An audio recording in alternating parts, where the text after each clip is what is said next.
So can you talk about the finances? Like, how many people are you able to pay to work here?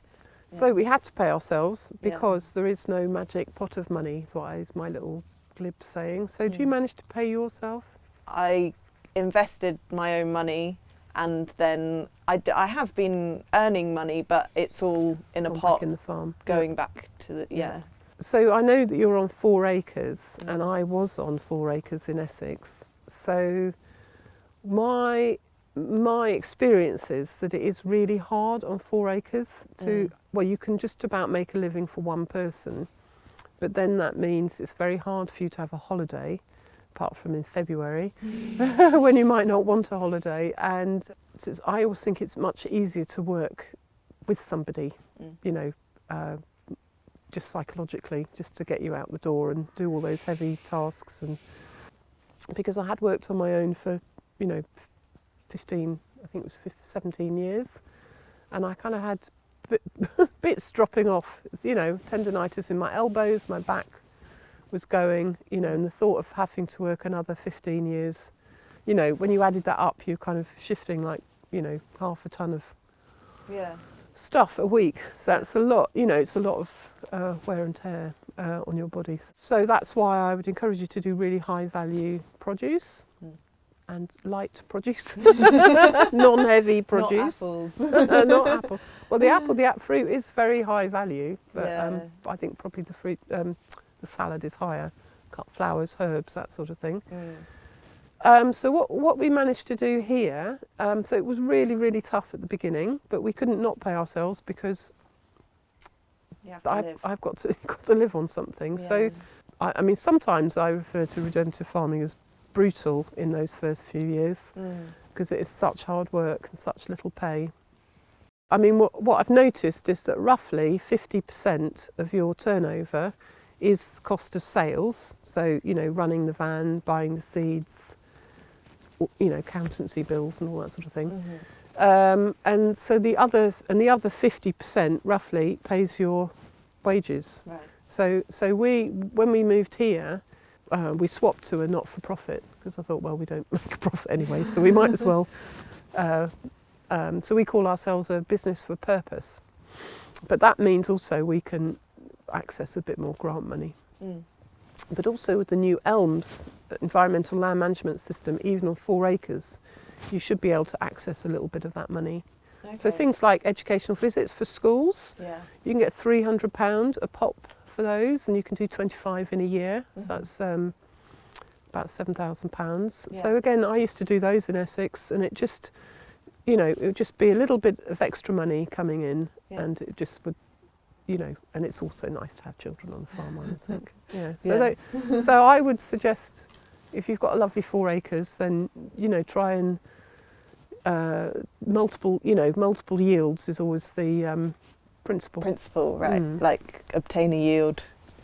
I guess in as many ways as you can. Yeah. Having had the benefit of doing this kind of growing for about the last 30 years, what I've seen is that the market grows steadily. So it's not, you know, steadily, step by step, it's got bigger and bigger and bigger. So there's a little bit about just being confident to know that if I grow this stuff and grow this food, I will find a market. So you kind of have to be bold. I went to a fantastic market in Manchester actually called Unicorn Groceries.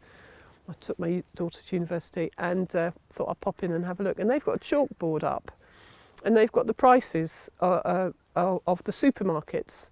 So they had the prices of, like, you know, the potatoes that they were selling, but how much the organic potatoes were costing Waitrose and Aldi and Sainsbury's. And they were cheaper. So if, you know, I'm not saying you would have time to do that, but if you do a price comparison, you probably find that your food is cheaper than the supermarkets, like for like food. But because you're part of the circular local economy, your money will benefit the local community more than pound for pound spent in Sainsbury's or something.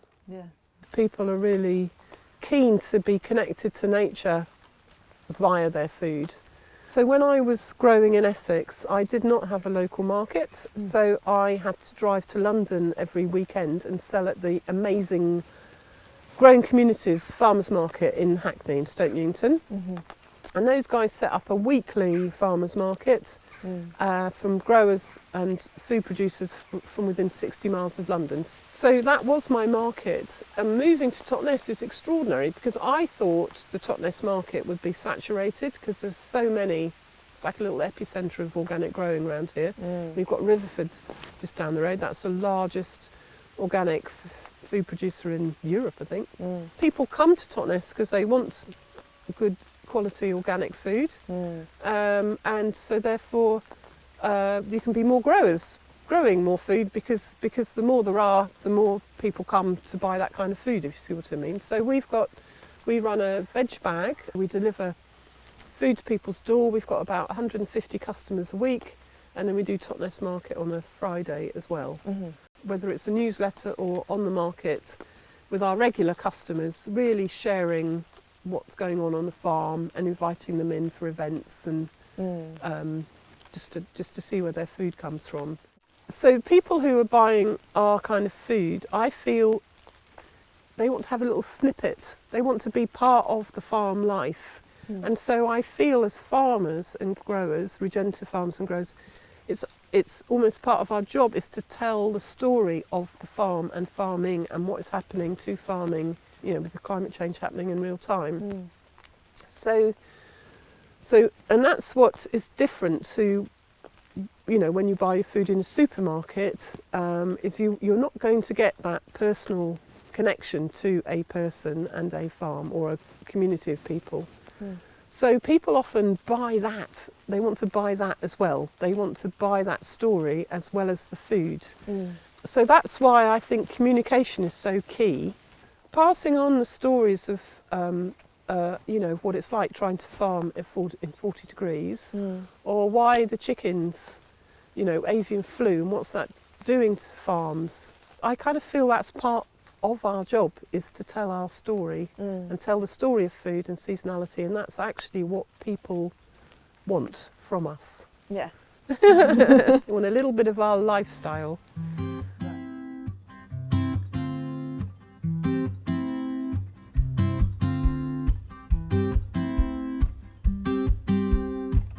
So how big is the herd here at Strictly? We're milking about 120, 130 through winter. That's what we sort of get up to. We've got 260, 70 animals on farm, so the rest are young stock, so they're the ones that follow on. We're producing about 750,000 litres of milk a year. I mean, I think we're probably even smaller than average really now, but it just fits really well with the way we manage our farm. The herd size is right for our land. And organic farming is all really about farming within your means, so you can't expand very fast because of conversion time for land and stuff.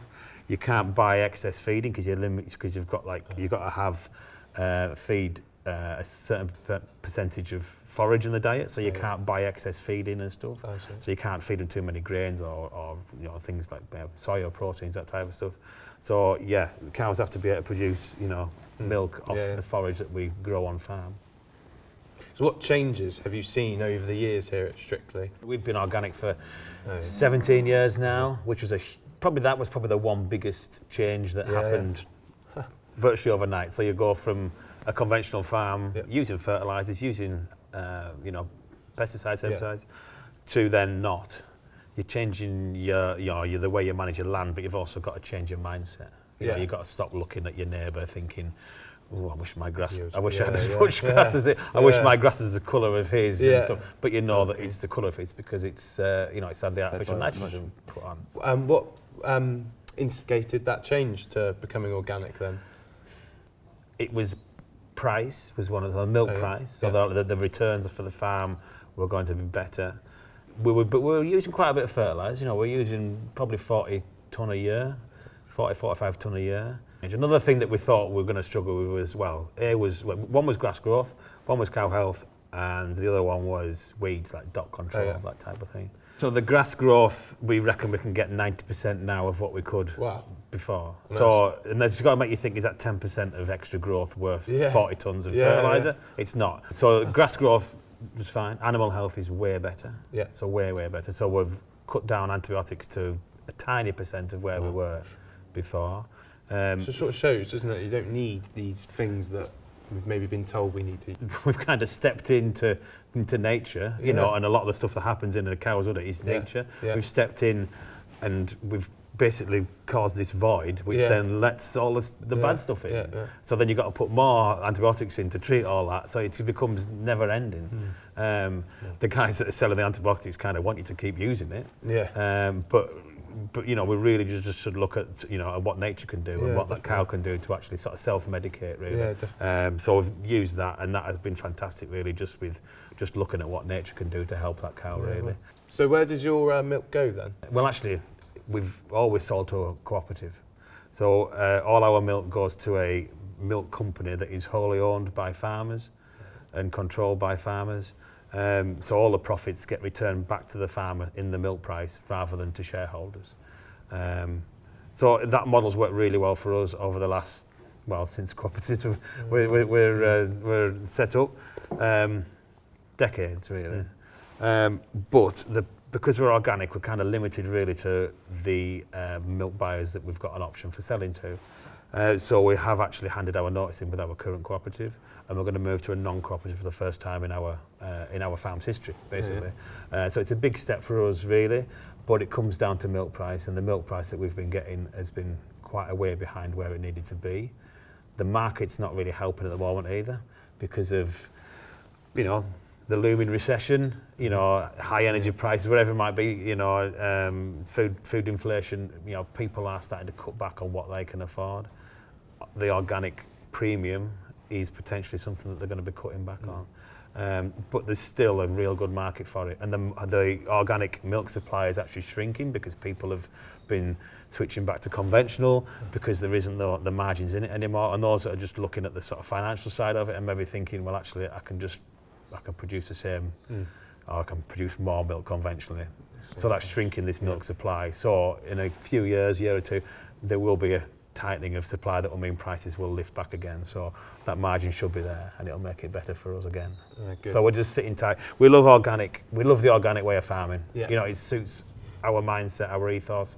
It suits the land. It suits the type of farm and the cows we have. We're not going to move away from organic farming. Does the new opportunity of this new contract bring maybe different sort of ways you could market your milk, or is well, what we've been looking at, because we sort of put ourselves out really in social media and things like that. So we get a lot of people asking if they can buy our milk anywhere. Well, at the moment, because it goes off into a tanker that's mixed with another 5-6 farms. And as soon as the milk leaves the farm end, the story disappears. You know, so everything that we've been doing for nature and for the environment and all the history that we've got, it kind of gets lost. So we're looking at selling some of our milk direct and processing it. That's a really good point about how the product is losing its story when it leaves the farm.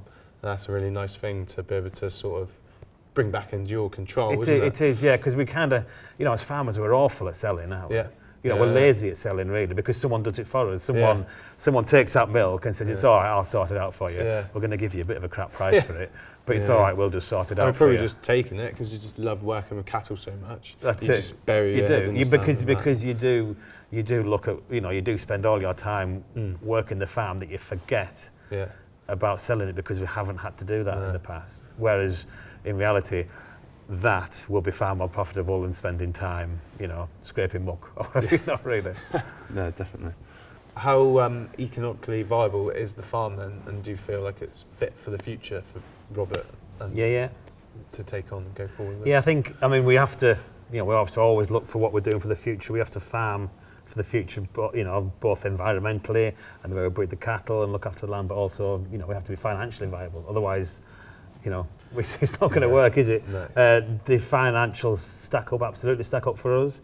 So we're supporting. So we've got a family, mum and dad, and me and my wife and 2 boys. We're supporting all of us on this farm.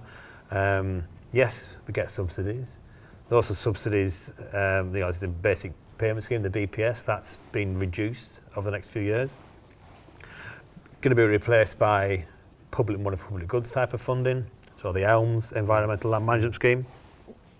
Sustainable farm incentive. There's a lot of potential money to come onto farms that are farming in an environmental way. We will still need those payments to survive, to be profitable.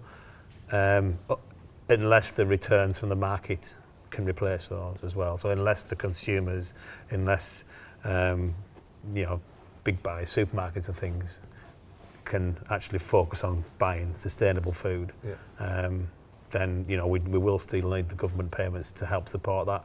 But if those payments are focusing us on farming better, looking after soils, protecting water courses, managing our hedges better, all those things that are hard to quantify and hard to get out of the marketplace at the moment, then we will need that government support. Yeah.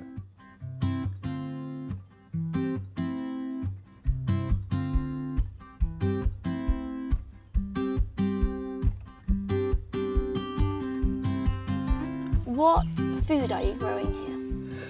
We're growing lamb, and we're growing a lot of combinable crops. So that is crops that go through our combine harvest. So we're growing wheat and oats and barley. We're growing beans. We do a lot of bi-cropping, so growing 2 crops together to prevent against risk of having too many weeds in the crops or pest attacks or fungal diseases. We grow very diverse lays, sort of the grass that feed our sheep, and also build fertility in our soils on the farm. And also we grow 1 or 2 novel crops, like we grew some lentils for Josiah at Hobmadod's, which was just fantastic. We grew some chia for him as well, and also for Fair King.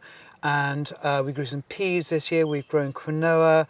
And they're sometimes, small areas, but it's one of those things that, as a farmer, it just keeps you interested. And learning how to grow different crops agronomically is really exciting. I suppose it's what ticks your box. I mean, you can be the best sugar beet grower in the country and get huge recognition for that, and I applaud that, of course. But it's just not something that I particularly want to do. I want to have my focus as wide as possible. Does that benefit the land? Does it benefit, your risk factor? How does that? Actually, it's a really interesting question, because and thinking about things like climate change and the weather changing. And if you think about, if you have lots and lots of different crops in your rotation, you're sort of mitigating to a certain extent against sort of weather events, because they're all going to react differently to different weather events. So if you have 3 crops and 2 of them do very, very badly wrong in a bad weather event, then that's a bad situation. So it's about spreading your risk as well. Do you think the regen and the organic and all of those new things that are coming into farming, do you think that has introduced community for you? As far as I'm concerned, it's all about relationships. And before we were organic, and this is not necessarily an organic thing, but before that, we were just literally, it was almost like we weren't producing food. We were just producing this commodity. So we went out and, did high input, high output sort of type farming system, chucked it all in the grain store, sold it to a merchant, a lorry would come and pick it up. I would have absolutely no idea where it was going. But when we went organic, we sort of went niche, and so we had to start building relationships with people. And relationships are incredibly important, because very often the last thing you talk about is price. The first thing you start talking about is what everybody needs from the relationship, which is the most rewarding thing. And then if you can then agree a price that is fair to everyone at the end, then hey ho, that's great news. So playing devil's advocate here, Yeah.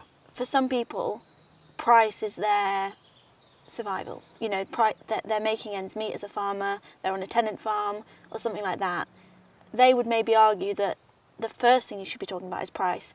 How do you know, going to them, that they're going to give you a fair price at the end of the day? Well, you don't, and that's why you have a relationship. So you start talking and you understand what people's expectations are for the product you're producing. And I'm not saying price isn't important. What I'm saying is that price is the last thing you talk about. Now, if you can't agree a price that you are able to make a profit at, and if you're a tenant farmer, you're paying a rent. We pay a rent here too. Then you don't do the deal. But I think that it's the story about where you want to get as far as that relationship is concerned is incredibly important. And I think it makes the job about talking about price so much easier when everybody understands expectations. You've obviously changed. We said you've changed from growing 3 crops to growing a variety of crops. Has the consumption of who's consuming your crops changed, and how and why? Yeah. So before we went organic, we were really growing pretty much all our crops for the animal feed industry. So barley, wheat, beans, sugar beet not, but we grow a small amount of sugar beet. But now pretty much everything, depending on the quality we get at harvest time, goes into the human food chain. So we're growing milling wheat, we're growing malting barley. Pretty much everything goes into the human food chain, which comes back to those sort of stories. One of the most amazing things, I have to say, is that when you go into the supermarket and just seeing a packet of something that you've grown, and Hobbadods have been brilliant in the way they've got, cheer grown by Alice and John Pawsey. I mean, it's just a wonderful, wonderful feeling, I have to say, to have that sort of direct connection with our names on the packet is just fantastic. So when you go into a supermarket and see something with your name on it, I mean, the first thing most farmers would think is that actually, that's just too niche, it's never going to be me. But actually, if you think about it, in British agriculture, with organic, with regen, with conventional, with high welfare, actually we've all got a fantastic different story to tell. And as farmers, actually, we're very bad at telling that story. But if you think about it, in years gone by, there would be names of farms and farmers all over the packets of whatever we bought in our local shop. And I see a future where actually, food provenance and that traceability thing, and people having connection with food, but also farmers having a connection with their customer, is going to become more important.